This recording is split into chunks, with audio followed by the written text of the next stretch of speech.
राजनीति, आंदोलन, किसान, करप्शन, गरीबी, इन सभी मुद्दों पर आवाज उठाएगा अब तक न्यूज इंडिया। सत्ता के आगे जब भी सवाल कमजोर पड़ने लग जाए तो सवाल उठाने पड़ते हैं।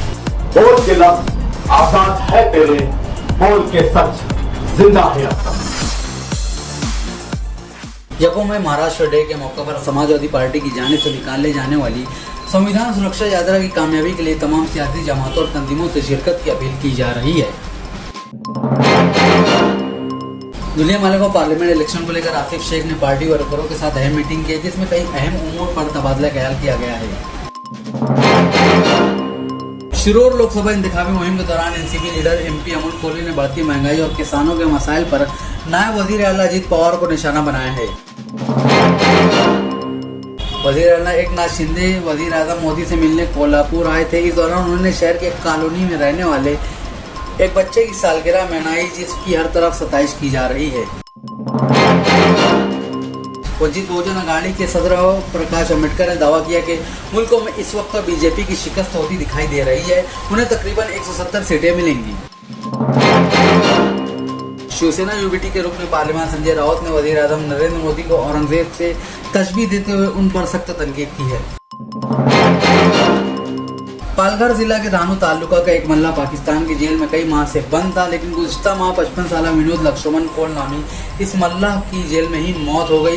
लेकिन 1.5 माह गुजरने के बाद भी घर वालों को इसकी लाश नहीं मिल सकी है।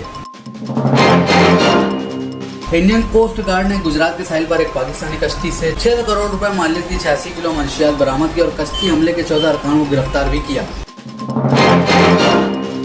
आरएसएस सरबराह मोहन भागवत ने बीजेपी और कांग्रेस के दरमियान जारी लफ्ज़ी जंग के दौरान रिजर्वेशन पर बयान देते हुए कहा कि संघ कभी भी मौजूदा रिजर्वेशन के खिलाफ नहीं था।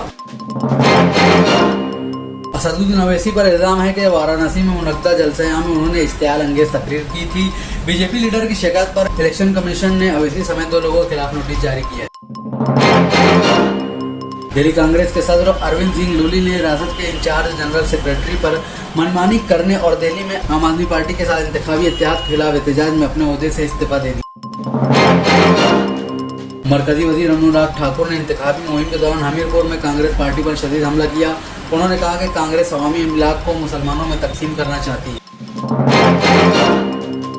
इराकी पार्लियामेंट ने हमजिस परस्तों के ताल्लुकात जुर्म करार देने वाला बिल मंजूर कर लिया है, जिसमें 15 साल कैद की सजा हो सकती है।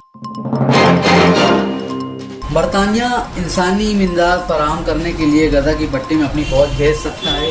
ताहम एक रिपोर्ट में कहा गया है कि हुकूमत ने अभी तक इस मामले पर कोई हतमी फैसला नहीं किया है।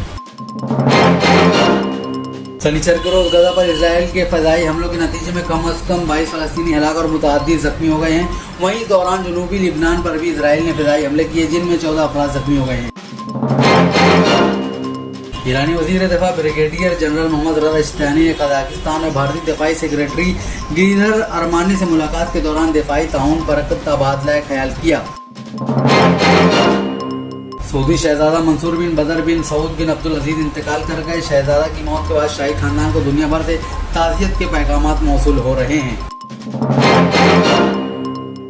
एक्टर से बॉडी बिल्डर बने मुल्क के नामवर फिटनेस आइकॉन साहिल खान को एक मुतनाज़िया महादेव बेटिंग ऐप में मुलव्विस होने के मामले में मुंबई के एसआईटी ने हिरासत में ले लिया है। बॉलीवुड में अपनी मज़ाही अदाकारी के लिए मशहूर अरशद वारसी जल्द ही राजस्थान में फिल्म जॉली LLB 3 की शूटिंग शुरू कर सकते हैं। पाकिस्तान क्रिकेट बोर्ड ने ऑस्ट्रेलिया के साबिक तेज गेंदबाज जेसन गिलेस्पी को टेस्ट का, जबकि जनूबी अफ्रीका के गैरी क्रिस्टन को वनडे और T20 का हेड मुकर्रर किया है। आप देख रहे थे देश दुनिया की खबरें। इसी तरीके की खबरें देखने के लिए हमारे साथ जुड़े रहे और देखते रहिए अब तक न्यूज इंडिया।